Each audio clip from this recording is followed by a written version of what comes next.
Picture this: you're standing outside Buckingham Palace on a busy London afternoon. Tourists snap photos, children point and giggle, and everyone tries their hardest to make the famous red-coated guards crack a smile. These men and women, trained to be living statues, stand motionless for hours under the scorching sun or freezing rain. Their faces show nothing. Their eyes reveal no emotion. They are the perfect image of discipline and duty. But what happens when humanity breaks through that carefully constructed wall of protocol? When a moment becomes so powerful, so unexpected, that even the most disciplined soldier in the world cannot maintain their stoic facade? The stories you're about to discover will change everything you thought you knew about these legendary guardsmen. Behind every bearskin hat and scarlet tunic beats the heart of a real person, someone's son, father, brother, or friend. And sometimes, just sometimes, that human heart proves stronger than centuries of royal tradition. These are not just stories about breaking rules. They are stories about breaking barriers, touching lives, and proving that compassion knows no uniform, no matter how prestigious or historic it might be. The morning sun cast long shadows across the cobblestones of Windsor Castle as Guardsman James Mitchell took his position. At 24 years old, he had been serving in the Queen's Guard for 3 years, and he understood the weight of responsibility that came with wearing the iconic red tunic and towering bearskin hat. Every day, thousands of tourists would gather to catch a glimpse of these living statues, these symbols of British tradition that had remained unchanged for centuries. James had been taught from his first day of training that breaking character was not just discouraged, it was forbidden. The Queen's Guard represented the unwavering strength and dignity of the British Crown. They were to remain silent, motionless, and emotionless regardless of what happened around them. Rain or shine, mockery or praise, they stood as pillars of discipline.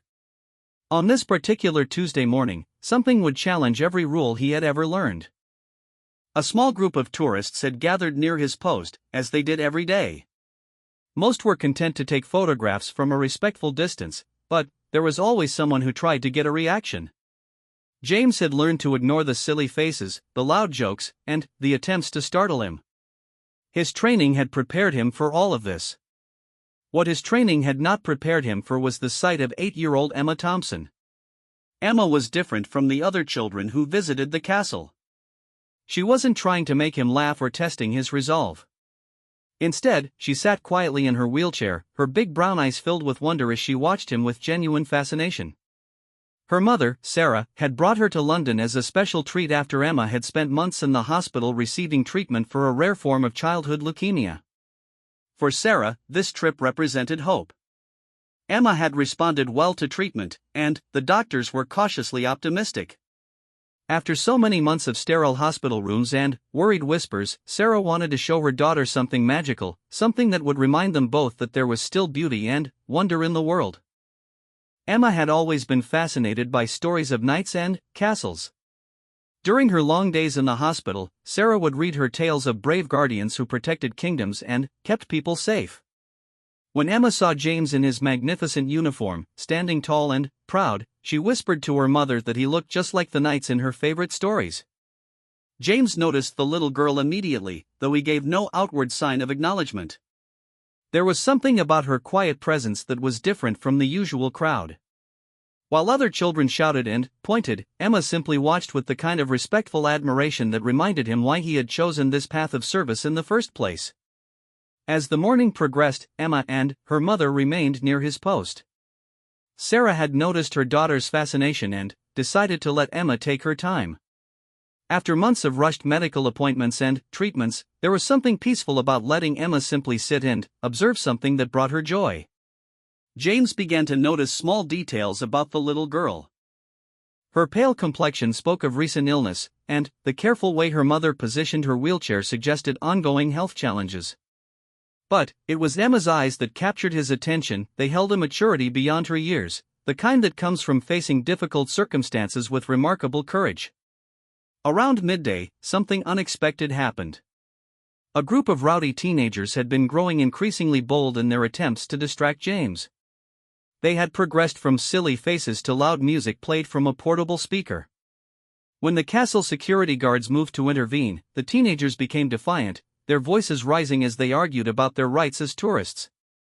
In the midst of this commotion, one of the teenagers accidentally knocked into Emma's wheelchair while gesturing wildly during his argument with security. The impact wasn't severe, but it was enough to startle Emma and cause her water bottle to fall from her lap, rolling several feet away across the cobblestones. Emma looked toward her water bottle, then back at her mother, who was momentarily distracted by the ongoing argument between the teenagers and security. The little girl didn't want to interrupt or cause any trouble, so she simply sat quietly, hoping someone would notice and help retrieve her bottle. This was the moment that would test every principle James had learned during his service with the Queen's Guard. He watched as Emma looked longingly at her water bottle, clearly thirsty but too polite to draw attention to herself during the chaotic scene unfolding around them. Her mother was now speaking with security officers, trying to help resolve the situation peacefully. The teenagers continued their protests, drawing more attention and creating an increasingly uncomfortable atmosphere. James found himself facing an impossible choice. His duty required him to remain motionless and silent, regardless of the circumstances. Breaking character could result in serious disciplinary action, potentially ending his career with the Guard. The rules were clear and absolute, there were no exceptions, no matter how compelling the situation might seem. But, as he watched Emma sitting patiently in her wheelchair, her small hands folded in her lap as she waited for someone to notice her need, James felt something stirring within him that was stronger than protocol. This wasn't about a tourist trying to get a reaction or someone testing his resolve. This was about a sick child who needed help, and he was the only person in a position to provide it. The internal struggle lasted only moments, but it felt like an eternity. James thought about his training, his career, his sworn duty to uphold the traditions of the Queen's Guard. Then, he looked at Emma again, and his decision became clear. In one smooth, deliberate motion, James stepped forward from his post. The action was so unexpected that several tourists stopped what they were doing and stared in amazement. Even the arguing teenagers fell silent as they realized that the stoic guardsman was actually moving. James walked the few steps to where Emma's water bottle had rolled, bent down with military precision, and picked it up. He then approached Emma's wheelchair and, with the same formal dignity he brought to all his duties, he carefully placed the bottle back in her lap. For a moment, Emma just stared up at him in wonder. Then, her face broke into the brightest smile James had ever seen. It was a smile that spoke of gratitude, joy, and the pure delight of a child who had just witnessed something she would never forget. James looked down at Emma and did something that violated every rule in the Queen's Guard handbook. He smiled back. It wasn't a large smile, and it lasted only a few seconds, but it was genuine and warm and filled with kindness. "Thank you," Emma whispered, her voice so soft that only James could hear it. James gave her a slight nod, then returned to his post with the same measured steps and perfect posture that had carried him away from it. Within moments, he had resumed his traditional stance, his face once again composed in the neutral expression expected of the Queen's Guard. But something had changed in that brief interaction. The tourists who had witnessed the exchange began to murmur among themselves, not with the usual attempts at humor or mockery, but with genuine respect and admiration. They had just seen something remarkable, a demonstration that even the most disciplined traditions could bend when humanity demanded it. Sarah Thompson had watched the entire exchange with tears in her eyes. In the months since Emma's diagnosis, she had seen many acts of kindness from doctors, nurses, and strangers. But there was something particularly moving about this guardsman's willingness to risk his career to help her daughter. As the crowd gradually returned to their usual activities, Emma remained near James's post for the rest of his duty shift. She didn't try to interact with him again, understanding instinctively that their moment had been special and complete. Instead, she simply sat quietly, occasionally glancing up at him with an expression of contentment that warmed James's heart even as he maintained his stoic facade. When the time came for the changing of the guard ceremony, Emma and her mother prepared to leave. As James marched away with his unit, maintaining perfect formation and timing, Emma raised her small hand in a tiny wave. James couldn't acknowledge it publicly, but Sarah could have sworn she saw the slightest inclination of his head in their direction. That evening, as James reflected on the day's events, he knew he had made the right choice.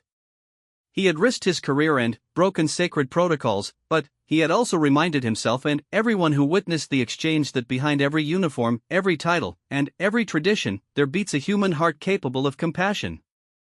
The story might have ended there, with James returning to his duties and Emma returning to her treatment, carrying the memory of a magical moment at Windsor Castle. But, sometimes, a single act of kindness creates ripples that extend far beyond the original moment, touching lives in ways that no one could have anticipated. Word of James's actions began to spread, not through official channels, but through the quiet conversations of tourists who had witnessed something extraordinary. In an age of social media and instant communication, stories travel fast, and the tale of the guardsman who broke protocol to help a sick child began to capture the imagination of people around the world. Sarah Thompson, moved by James's kindness, shared the story with Emma's medical team when they returned to the hospital for Emma's next treatment. The nurses and doctors, who dealt daily with the challenges of childhood illness, were touched by the account of a stranger's willingness to put a child's needs above his own career concerns. The story spread from the hospital to the broader community, then to local media outlets, and eventually to national attention. But this wasn't the kind of sensational news that typically dominates headlines. Instead, it was a gentle reminder of human goodness, the kind of story that restores faith in humanity and reminds people that compassion can be found in the most unexpected places. 3 weeks after James Mitchell's act of kindness at Windsor Castle, another story was unfolding at Buckingham Palace that would prove even more extraordinary. This time, it involved Guardsman David Chen, a 26-year-old soldier who had immigrated to Britain from Hong Kong with his family when he was 12 years old. David had worked incredibly hard to earn his position in the Queen's Guard. For him, wearing the red tunic represented not just military service, but a symbol of his successful integration into British society. His parents, who had arrived in London with little more than hope and determination, were immensely proud that their son now protected the royal family. The autumn morning started like any other for David. He took his position outside Buckingham Palace at 6 o'clock, prepared for another day of maintaining the dignified silence and stillness that the role demanded. The early morning crowds were smaller and, generally more respectful than the afternoon tourists, consisting mainly of joggers, dog walkers, and people commuting to work. At around 7:30, David noticed an elderly man approaching his post. The man walked with obvious difficulty, using a walking stick and moving very slowly. He appeared to be in his 80s, with silver hair and wearing what looked like a carefully maintained but old-fashioned suit. Most remarkably, despite his civilian clothes, the man carried himself with the unmistakable bearing of a former military officer. The elderly gentleman was Arthur Pemberton, a 92-year-old World War II veteran who had served with distinction in the Royal Navy. Arthur lived alone in a small flat about half a mile from Buckingham Palace, and his morning walks past the palace had become a treasured daily routine since his wife Margaret had passed away 2 years earlier. For Arthur, these walks weren't just about exercise or fresh air. They represented a connection to the service and duty that had shaped his entire life. Seeing the young guardsmen at their posts reminded him of his own days in uniform, when he had served aboard naval vessels protecting convoys in the dangerous waters of the North Atlantic. On this particular morning, Arthur was struggling more than usual. He had been fighting a chest infection for several days, but he was too stubborn to give up his daily routine. His doctor had advised rest, but Arthur believed that staying active was the key to maintaining his independence at his advanced age. David watched as Arthur slowly made his way along the palace railings, pausing occasionally to catch his breath. There was something about the old man's determined struggle that reminded David of his own grandfather, who had lived through the Japanese occupation of Hong Kong and never lost his dignity despite facing tremendous hardships. As Arthur passed in front of David's post, he suddenly stumbled. His walking stick caught in an uneven section of pavement, and he lost his balance. For a moment, it looked as though he might fall, which at his age could have resulted in serious injury. The fall never came because David, without hesitation, stepped forward and caught Arthur's arm, steadying him until he regained his balance. It was another clear violation of Queen's Guard protocol, but David hadn't even considered the rules when he saw an elderly veteran in distress. Arthur looked up at David with surprise and gratitude. Despite his weakened condition, his eyes were sharp and alert, and he immediately recognized the significance of what the young guardsman had done. "Thank you, son," Arthur said quietly, his voice carrying the refined accent of his generation. "That was very kind of you." David helped Arthur to a nearby bench, ensuring the elderly man was comfortable before returning to his post. But, as he resumed his position, David noticed that Arthur remained on the bench, breathing heavily and looking more unwell than before. Over the next hour, David kept a careful watch on Arthur while maintaining his official duties. The elderly man's condition appeared to be deteriorating. His breathing became more labored, and he was clearly struggling with the effects of his chest infection combined with the physical stress of his near fall. David faced another difficult decision. Arthur was obviously in distress, but protocol demanded that David remain at his post and not engage with members of the public. However, his concern for the elderly veteran was growing by the minute, and he could see that Arthur needed help. The situation became critical when Arthur began having what appeared to be a coughing fit so severe that he couldn't catch his breath. David watched in alarm as the elderly man's face turned red, then pale, as he struggled against his illness and panic. This time, David didn't hesitate. He abandoned his post entirely and rushed to Arthur's side. Ignoring the curious stares of passing pedestrians and the potential consequences for his career, David knelt beside the bench and spoke to Arthur in calm, reassuring tones. "Sir, I need you to try to slow your breathing," David said, drawing on first aid training he had received during his military service. "Take small, shallow breaths. Don't try to breathe too deeply right now." David used his mobile phone to call for emergency medical assistance, then stayed with Arthur until the ambulance arrived. He held the elderly man's hand, offered words of encouragement, and used his presence to help Arthur remain calm during what was clearly a frightening medical episode. The paramedics arrived within minutes and quickly assessed Arthur's condition. He was suffering from acute bronchitis complicated by anxiety and exhaustion. While not immediately life-threatening, his condition required hospital treatment, and the paramedics confirmed that David's quick action had likely prevented a more serious medical emergency. As Arthur was being prepared for transport to the hospital, he grabbed David's hand with surprising strength. "What's your name, son?" Arthur asked. "David Chen, sir," David replied. "David," Arthur said, his voice stronger now that he was receiving oxygen from the paramedics. "I want you to know that what you did today reminds me why I was proud to serve this country. Thank you for looking after an old sailor." David felt tears prick his eyes as he watched Arthur being carefully loaded into the ambulance. The elderly veteran gave him a small salute from his stretcher, a gesture of respect from one serviceman to another. As the ambulance pulled away, David realized that he was now facing the consequences of his actions. A senior officer had arrived on the scene and was clearly not pleased with David's abandonment of his post. David knew that his career with the Queen's Guard might be over, but he felt no regret about his choice. The disciplinary hearing was scheduled for the following week, but something unexpected happened before David could face formal charges. Arthur Pemberton, from his hospital bed, had written a letter to the commanding officer of the Queen's Guard. In his letter, Arthur described David's actions in detail, emphasizing both the young guardsman's compassion and his quick thinking in a medical emergency. Arthur's letter carried particular weight because of his distinguished war service and his advanced age. He represented the very generation that the Queen's Guard existed to honor and protect. More importantly, Arthur's story began to attract attention from military veterans organizations and the broader public. Word spread through social media and traditional news outlets about the guardsman who had risked his career to help a veteran in distress. The response was overwhelming and uniformly positive. Veterans from across Britain wrote letters supporting David's actions. Military historians pointed out that the Queen's Guard had always existed to protect and serve, and that David had embodied these values perfectly.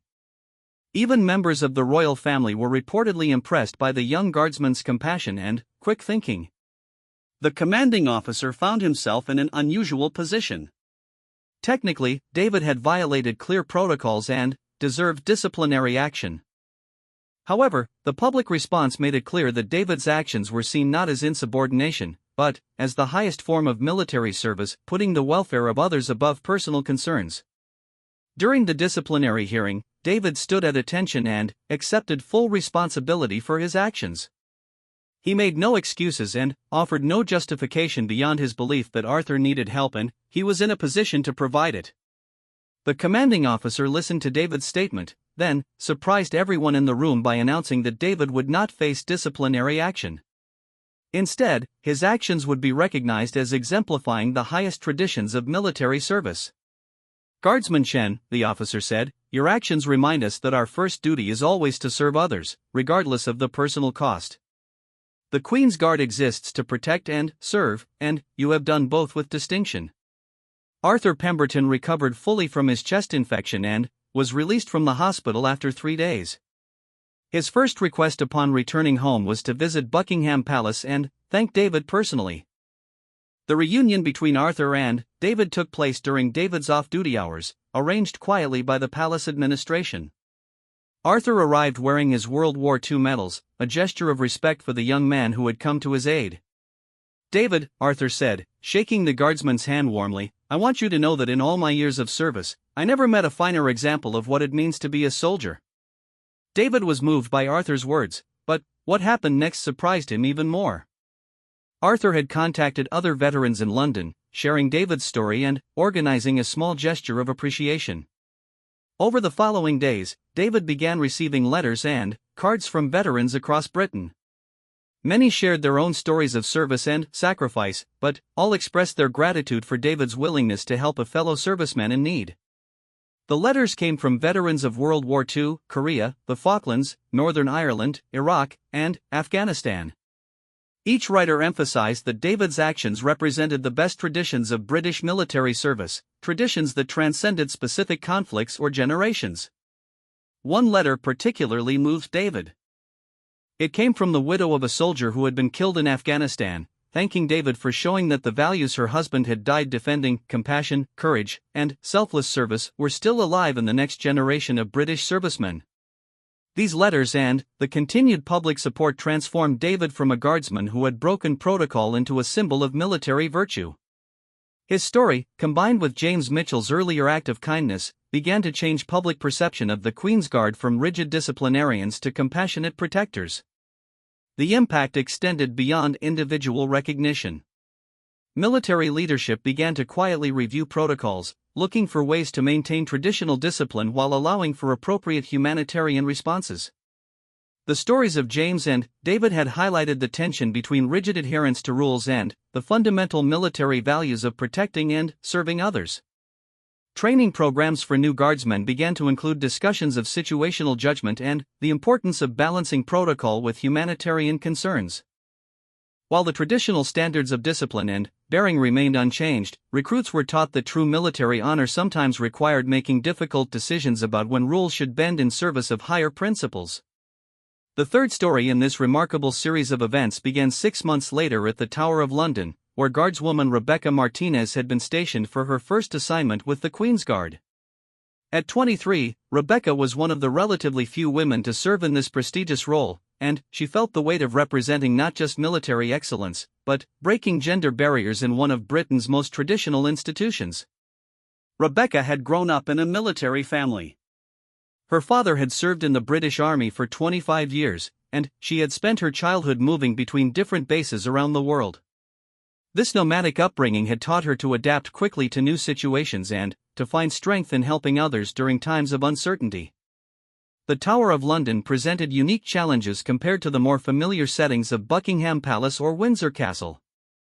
Tourists here came not just to see the guards, but to explore centuries of history, including the more somber aspects of British royal heritage. The atmosphere was often more subdued, tinged with the weight of the historical events that had unfolded within these ancient walls. On a busy Saturday morning in early spring, Rebecca noticed a family among the crowd of tourists who seemed different from the typical visitors. The family consisted of parents in their 40s and 3 children ranging in age from about 8 to 14. What struck Rebecca was not their appearance, but their behavior. They stayed close together, spoke in hushed tones, and the children seemed unusually well behaved and serious for their ages. Rebecca later learned that this was the Williams family from Birmingham. Mark and Lisa Williams had been saving for years to bring their children to London for what they knew would be their last family vacation together. Mark had been diagnosed with terminal cancer 8 months earlier, and, despite aggressive treatment, the doctors had given him only a few months to live. The trip to London was Mark's idea. He wanted to create final memories with his children Emily, age 14, Thomas, age 11, and Sophie, age 8. Mark had always been fascinated by British history, and he hoped that sharing this passion with his children would give them something positive to remember about their time together. But, the emotional weight of the situation was taking its toll on the entire family. Lisa was struggling to maintain normalcy while dealing with her own grief and fear about the future. The children were trying to be brave for their father, but the strain of knowing this might be their last adventure together was evident in their subdued behavior. Rebecca observed the family throughout the morning as they moved through the tower grounds. She noticed how Mark would occasionally need to sit and rest, how Lisa's eyes never quite lost their worried expression, and how the children stayed unusually close to their parents, as if afraid to let them out of sight. The situation reached a crisis point during the early afternoon. The family had been touring the Crown Jewels exhibition when Mark suddenly felt dizzy and had to sit down. The combination of crowds, walking, and emotional stress had overwhelmed him, and he was clearly struggling. Lisa tried to remain calm as she helped Mark to a bench, but Rebecca could see the panic in her eyes. The children clustered around their father, their earlier composure finally cracking as they realized something was seriously wrong. 8-year-old Sophie began to cry, not just from fear about her father's condition, but from the overwhelming sadness that the family had been carrying for months. Her tears triggered a response in her siblings, and soon all 3 children were crying while Lisa tried desperately to comfort both her husband and her children simultaneously. Rebecca watched this heartbreaking scene unfold from her post about 30 feet away. Every instinct told her to help, but she was acutely aware that her position as one of the few women in the Queen's Guard meant that her actions would be scrutinized more closely than those of her male colleagues. The stories of James Mitchell and David Chen had become legendary within the Guard, but Rebecca knew that as a woman, she would face additional challenges if she chose to break protocol. Any mistake or perceived weakness would be used by critics to argue that women weren't suitable for this role. But, as she watched Mark Williams struggling with his illness while his family fell apart around him, Rebecca realized that this moment was bigger than her career concerns or the prejudices she might face. This family needed help, and she was in a position to provide it. Rebecca made her decision and walked deliberately toward the Williams family. The tourists around them stopped and stared, amazed to see one of the Queen's Guard abandoning their post. Rebecca had learned from the examples of James and David, and she moved with confidence and purpose. When she reached the family, Rebecca knelt down to Sophie's eye level and spoke in a gentle but clear voice that somehow carried over the noise of the crowds. "Hello, Sophie," Rebecca said, somehow knowing instinctively that addressing the youngest child first would help calm the entire family. "My name is Rebecca, and I'm here to help your family." Sophie looked up at Rebecca with wonder, her tears stopping as she took in the sight of this kind woman in the magnificent uniform. Rebecca's calm presence and gentle voice had an immediate effect on all 3 children. "Sir," Rebecca said, turning to Mark, "I can see that you're feeling unwell. Would you like me to call for medical assistance?" Mark shook his head weakly. "I don't think it's serious," he said. "Just got a bit overwhelmed. We're here on a special trip with the kids, and I didn't want to spoil it." Rebecca understood immediately. This wasn't about a medical emergency, this was about a father trying to create precious memories with his children during an impossible situation. "You're not spoiling anything," Rebecca said firmly. "In fact, I think I might be able to make this day even more special for your family." What Rebecca did next went far beyond anything James or David had attempted. She used her radio to contact her commanding officer and request permission for something that had never been done before in the history of the Tower of London. Within 15 minutes, arrangements had been made for the Williams family to receive a private, behind-the-scenes tour of areas of the tower that were normally off-limits to tourists. Rebecca had convinced her superiors that this family's situation warranted extraordinary measures. But Rebecca didn't stop there. She arranged for the family to meet the tower's yeoman warders, who shared fascinating historical stories that weren't part of the standard tourist experience. She organized access to historical artifacts that were usually kept in storage, and she ensured that Mark could sit and rest whenever necessary without feeling like he was holding back the group. Most remarkably, Rebecca stayed with the family throughout their extended visit, officially assigned to ensure their safety and comfort. For the Williams children, having a real Queen's Guard as their personal guide transformed what had been a day of sadness and worry into an adventure beyond their wildest dreams. Emily, the 14-year-old, was particularly affected by Rebecca's kindness. As the oldest child, Emily had been trying to be strong for her younger siblings while dealing with her own fear and grief about losing her father. Rebecca recognized this burden and made special efforts to give Emily moments to just be a teenager, asking about her school interests and treating her as someone important in her own right. Thomas, the 11-year-old, was fascinated by the military aspects of Rebecca's role. She patiently answered his questions about training, traditions, and what it was like to be one of the Queen's Guards. For a boy who was losing his father, having a strong military figure take interest in him provided a sense of security and inspiration. But it was Sophie who formed the strongest connection with Rebecca. Throughout the afternoon, the 8-year-old stayed close to Rebecca's side, holding her hand when they walked and asking endless questions about everything from Rebecca's uniform to her favorite historical stories. As the day progressed, the transformation in the Williams family was remarkable. Mark's color returned as the stress of managing his children's emotions lifted. Lisa smiled genuinely for the first time in months as she watched her children's excitement and joy. The children went from silent grief to animated wonder as they experienced history through Rebecca's expert guidance. The impact of Rebecca's actions extended far beyond just one family's day at the Tower of London. Word of her extraordinary kindness spread quickly through social media, with other tourists sharing photos and videos of the Queen's Guard who had abandoned protocol to help a grieving family. The story resonated particularly strongly with other military families and people dealing with terminal illness. Rebecca's actions were seen as representing the best of military values, using strength and position not for personal glory, but to protect and serve those in need. The Williams family story, shared initially through Lisa's emotional social media post, became a viral sensation. But, unlike typical viral content, this story inspired action rather than just attention. Donations began pouring in to help with Mark's medical expenses and to ensure that the children's education would be secure after their father's death. Military personnel from around the world reached out to the family, offering support and sharing their own stories of service and sacrifice.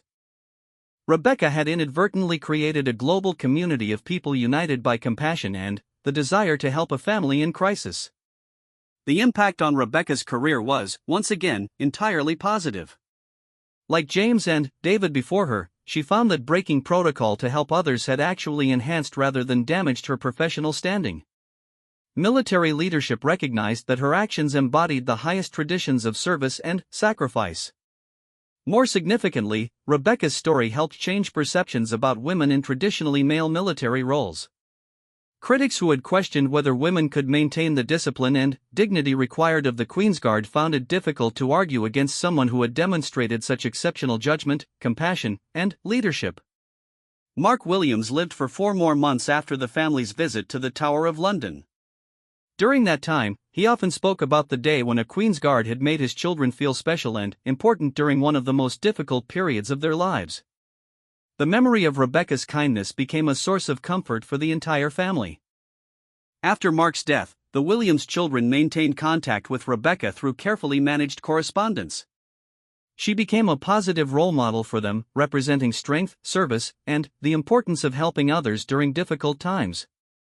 The 3 stories, James Mitchell's kindness to Emma Thompson, David Chen's aid to Arthur Pemberton, and Rebecca Martinez's extraordinary support for the Williams family, had collectively transformed public understanding of what the Queen's Guard represented.